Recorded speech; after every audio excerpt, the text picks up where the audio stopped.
नवरात्रि क्यों मनाई जाती है? नवरात्रि की शुरुआत कहां से हुई? आज हम बात करेंगे उस अद्भुत कहानी की जो समय के गर्भ में छुपी हुई थी। वो कहानी नवरात्रि की है, मां दुर्गा की है, उस महाशक्ति की है जिसने अंधकार को प्रकाश से परास्त किया। ये कहानी उस मां की है जो अपने बच्चों की रक्षा के लिए शेरनी बन जाती है। दोस्तों, आज की कथा बेहद ज्ञानवर्धक और प्रेरणादायक है, लेकिन उससे पहले मैं आपसे एक विनम्र निवेदन करना चाहता हूं। शास्त्रों में कहा गया है कि अधूरी छोड़ी गई कहानी दुख और पाप का कारण बनती है, इसलिए इसे अंत तक जरूर सुने। और अगर आप अपनी मां से सच्चा प्रेम करते हैं तो इस वीडियो को लाइक करें, हमारे चैनल को सब्सक्राइब करें और कमेंट में लिखकर जय मां दुर्गा अपना समर्थन दिखाएं। तो आइए बिना किसी विलंब के आरंभ करते हैं आज की प्रेरणादायक कथा। बहुत समय पहले, जब समय खुद भी जवान था, इस धरती पर एक अंधकार छा गया था। यह अंधकार इतना गहरा था कि उसने हर खुशी को निगल लिया था। इस अंधकार का नाम था महिषासुर, एक राक्षस जिसका दिल पत्थर से भी कठोर था और जिसकी आंखों में केवल विनाश की आग जलती थी। महिषासुर का जन्म हुआ था महेश यानी भैंसे और एक दानवी के मिलन से। उसकी मां ने मरते समय उसे आशीर्वाद दिया कि कोई भी पुरुष उसे मार नहीं सकता। यह वरदान महिषासुर के लिए गर्व का कारण बन गया। बचपन से ही महिषासुर में असाधारण शक्ति थी। वर्षों तक कठोर तपस्या करके उसने ब्रह्मा जी को प्रसन्न किया और वरदान मांगा कि कोई भी पुरुष, देवता, दानव या इंसान उसे मार न सके। ब्रह्मा जी ने यह वरदान दे दिया, लेकिन महिषासुर के अहंकार ने यह नहीं सोचा कि कोई स्त्री भी उससे युद्ध कर सकती है। वरदान पाकर महिषासुर ने अपनी नजर स्वर्गलोक पर डाली। उसने सोचा, यदि कोई पुरुष मुझे नहीं मार सकता तो मैं देवताओं को भी हरा सकता हूं। एक अंधेरी रात महिषासुर अपनी विशाल सेना के साथ स्वर्गलोक पर हमला करने आया। उसकी सेना में हजारों दानव थे जिनकी आंखें आग की तरह लाल जल रही थी। देवराज इंद्र ने अपना वज्र चलाया, भगवान विष्णु ने सुदर्शन चक्र फेंका, भगवान शिव ने त्रिशूल उठाया, लेकिन महिषासुर पर इसका कोई असर नहीं हुआ। 3 दिन और 3 रात तक युद्ध चला। देवताओं की सारी शक्तियां महिषासुर के सामने छोटी पड़ रही थी। अंत हारकर सभी देवता स्वर्ग छोड़कर भागने पर मजबूर हो गए। महिषासुर ने स्वर्गलोक पर कब्जा कर लिया। इंद्र के सिंहासन पर बैठकर उसने देवताओं के सारे अधिकार छीन लिए। स्वर्गलोक अब डर और आतंक से भर गया।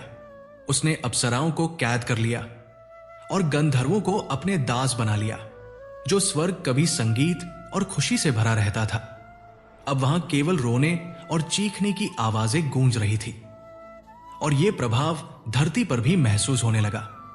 धरती पर मौसम बिगड़ गए, नदियां उफान पर थी, खेत सूख रहे थे, लोगों की पीड़ा बढ़ती जा रही थी।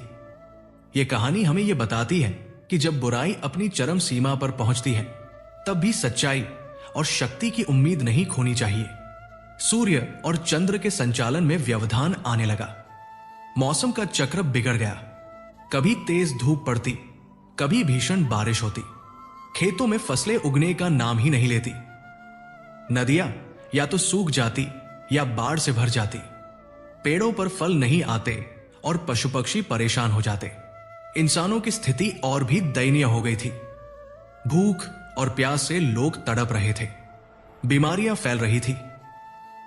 बच्चे लगातार रोते और माताएं उन्हें चुप कराने के लिए खुद रो रही थी। सबसे दुखद बात यह थी कि लोग प्रार्थना करते थे, लेकिन उनकी आवाजें स्वर्ग तक नहीं पहुंच पा रही थी। मंदिरों में पुजारी भी निराश होकर बैठे रहते। लोग सोचने लगे कि शायद धर्म हार गया है। स्वर्ग से निकाले गए देवता इधर उधर भटक रहे थे। जो कभी सुनहरे सिंहासनों पर राज करते थे, वे अब जंगलों में छिपे हुए थे। सबसे दुखद यह था कि धरती से उठती पुकार उनके कानों तक पहुंच रही थी, पर वे कुछ नहीं कर सकते थे। एक दिन सभी देवता एक जगह इकट्ठे हुए। इंद्र ने कहा, हमने अपने अहंकार में यह नहीं सोचा था कि हम भी हार सकते हैं। विष्णु भगवान ने जोड़ा, यह सिर्फ शक्ति की हार नहीं है, ये हमारी सोच की भी हार है। हमने सोचा था कि पुरुष शक्ति ही सब कुछ है। शिव भगवान ने कहा, ब्रह्मांड में सबसे बड़ी शक्ति है, शक्ति स्वयं, और शक्ति का रूप है मां। हमें मां की शरण में जाना होगा। सभी देवताओं ने निर्णय लिया कि वे आदि शक्ति मां भवानी के पास जाकर विनती करेंगे।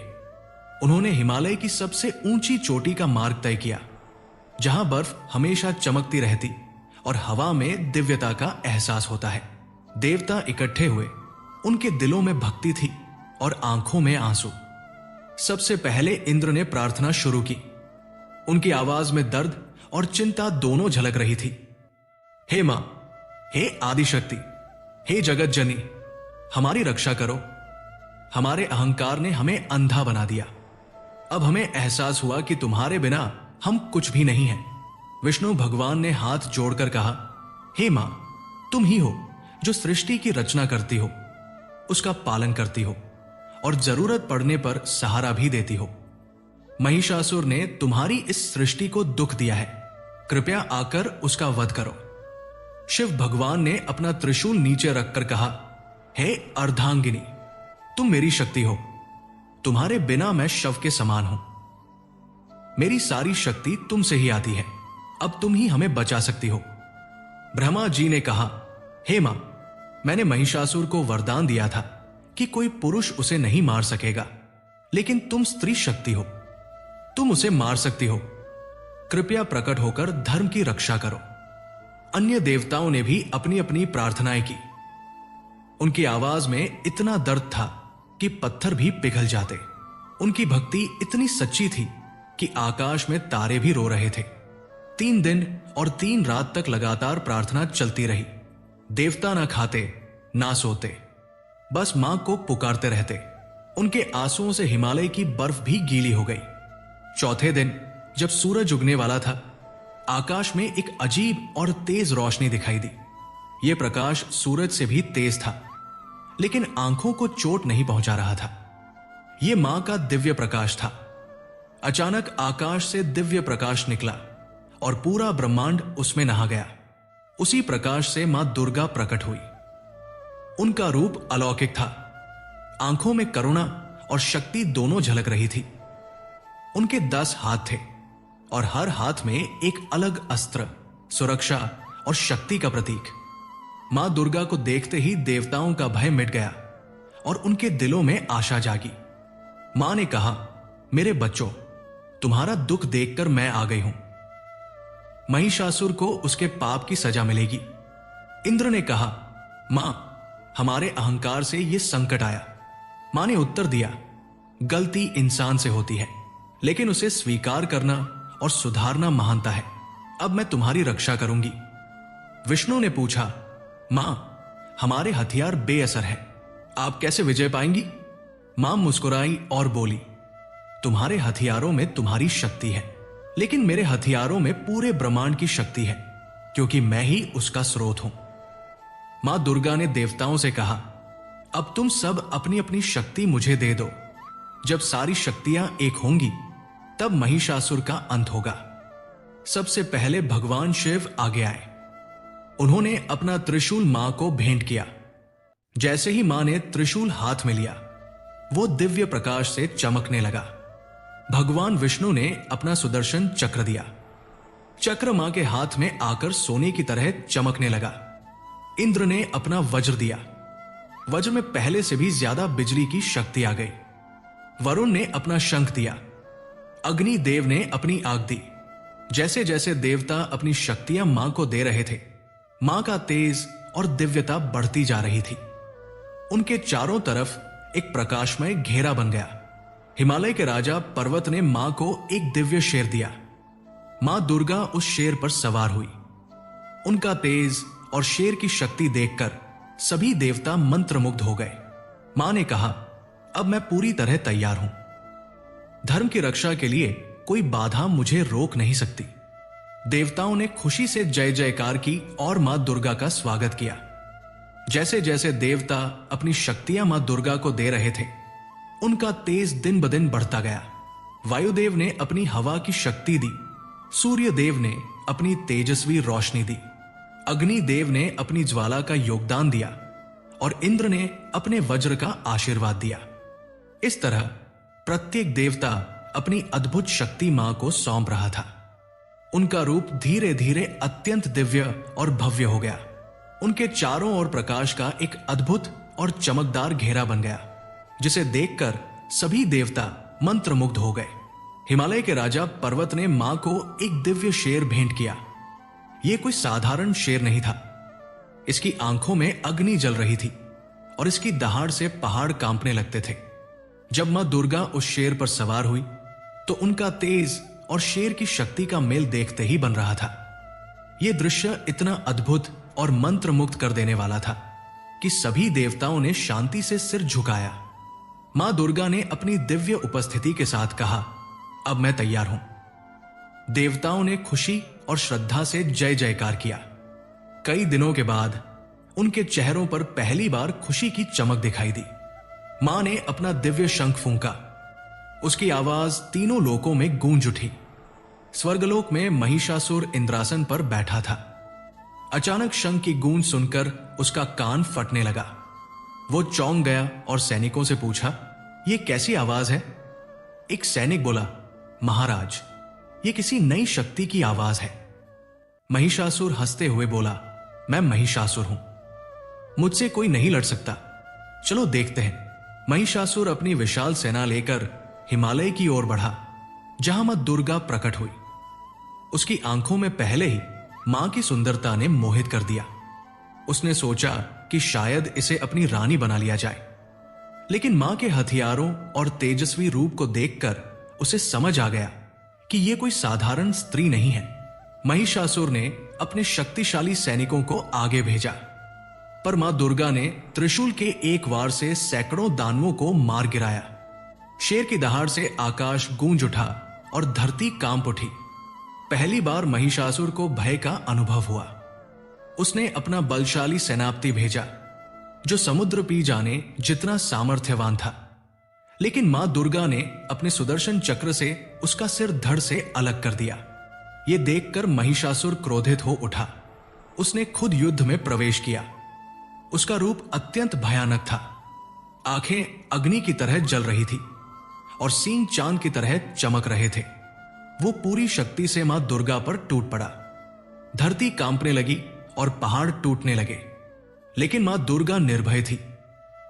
उन्होंने त्रिशूल और अन्य अस्त्रों से हर वार का जवाब दिया। युद्ध इतना भयंकर हुआ कि आकाश में अग्निवृष्टि होने लगी और समुद्र में तूफान उठने लगे। महिषासुर कभी भैंसा, कभी शेर, कभी हाथी बनता, लेकिन मां दुर्गा हर रूप में उसे परास्त करती रही।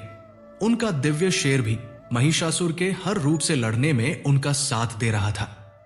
यह भीषण युद्ध 9 दिन तक चलता रहा। 8वें दिन महिषासुर ने अपनी सबसे बड़ी शक्ति और समस्त बुराई प्रकट की। देवता भी डर के मारे भयभीत हो गए।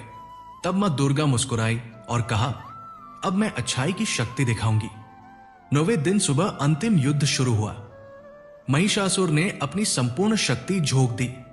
उसकी आंखों से आग और मुंह से जहर निकल रहा था। मां दुर्गा के 10 हाथों में अस्त्र चमक रहे थे और उनका तेज सूरज से भी अधिक हो गया। महिषासुर ने अपने पंजों और पैरों से प्रहार किया, जिससे धरती और पहाड़ कांपने लगे। लेकिन मां दुर्गा ने त्रिशूल और अपने दिव्य शेर से हर वार को रोका। दोनों के बीच भीषण युद्ध हुआ, लेकिन मां दुर्गा की शक्ति लगातार बढ़ती रही, क्योंकि उनके साथ सृष्टि का आशीर्वाद था। अंततः महिषासुर ने अपना असली रूप प्रकट किया, आधा इंसान और आधा भैंसा। महिषासुर ने अंतिम आक्रमण किया, लेकिन मां दुर्गा ने निर्भय होकर उसका सामना किया। उन्होंने अपने त्रिशूल को पकड़कर उसे घेर लिया और अपने शौर्य और शक्ति का पूर्ण प्रयोग किया। मां ने अपने त्रिशूल को महिषासुर की गर्दन पर तान दिया। महिषासुर घबराया और बोला, मैं तुम्हें अपनी रानी बनाना चाहता हूं। हम तीनों लोकों पर साथ राज करेंगे। मां दुर्गा ने गंभीरता और शक्ति के साथ उत्तर दिया, तुमने निर्दोषों पर अत्याचार किया है, इसलिए तुम्हारी सजा केवल मृत्यु हो सकती है। और यह कहकर उन्होंने त्रिशूल को महिषासुर की गर्दन में भोंक दिया। महिषासुर का अंत हो गया। जैसे ही उसका शरीर गिरा, अंधकार मिट गया और उसकी दानव सेना तितर बितर हो गई। मां दुर्गा का त्रिशूल महिषासुर के शरीर में अभी भी स्थिर था और उनका पैर उसकी छाती पर रखा हुआ था। यह दृश्य स्पष्ट रूप से बता रहा था कि अच्छाई की जीत हुई और बुराई का अंत हुआ। आकाश से फूल बरसने लगे और सभी देवताओं ने खुशी से जय जयकार किया। इंद्र ने मां के चरण छुए और आभार व्यक्त किया। विष्णु ने कहा, मां ने सिद्ध कर दिया कि स्त्री शक्ति सबसे महान है और अहंकार को तोड़ा जा सकता है। शिव बोले, शक्ति के बिना शिव शव के समान है, और मां ने यह सत्य फिर सिद्ध कर दिखाया। मां दुर्गा ने सभी को आशीर्वाद दिया और कहा, जब भी धरती पर बुराई बढ़ेगी, मैं फिर प्रकट होकर उसे समाप्त करूंगी। धरती पर लोगों ने खुशी मनाई। सूरज की तेज रोशनी लौट आई। चांद की शीतल किरणें फिर चमकने लगी। हवा और पानी शुद्ध हो गए और खेतों में फसलें लहलहा उठीं। महिषासुर की मृत्यु की खबर से धरती पर आनंद फैल गया।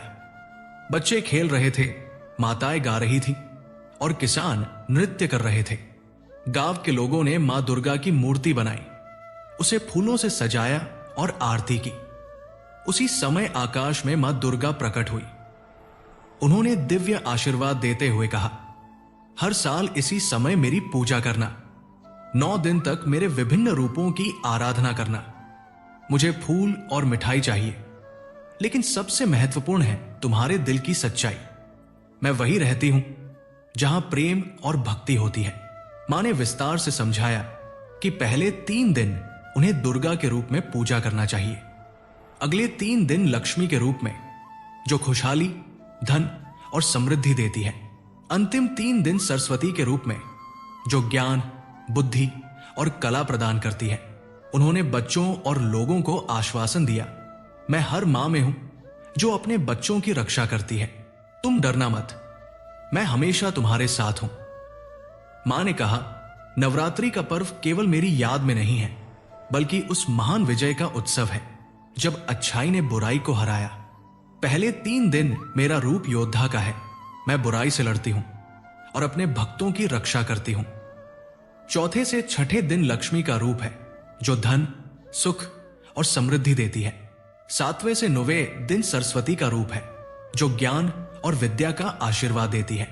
मां ने यह भी बताया कि इन 9 दिनों में व्रत रखना चाहिए। व्रत का अर्थ केवल खाना छोड़ना नहीं है, बल्कि अपने मन को शुद्ध रखना है। बुरे विचार न लाना और दूसरों की मदद करना भी व्रत का हिस्सा है। उन्होंने कहा, जो लोग सच्चे दिल से मेरी पूजा करेंगे, मैं उनकी हर मुराद पूरी करूंगी। लेकिन याद रखना, मैं केवल उन लोगों की कामनाएं पूरी करती हूं जो अच्छे और नेक होते हैं। यह संदेश हम सब के लिए आज भी उतना ही प्रासंगिक है। जैसे मां दुर्गा ने महिषासुर जैसे शक्तिशाली दानव को हराया, वैसे ही हम भी अपने जीवन की कठिनाइयों और चुनौतियों पर विजय पा सकते हैं।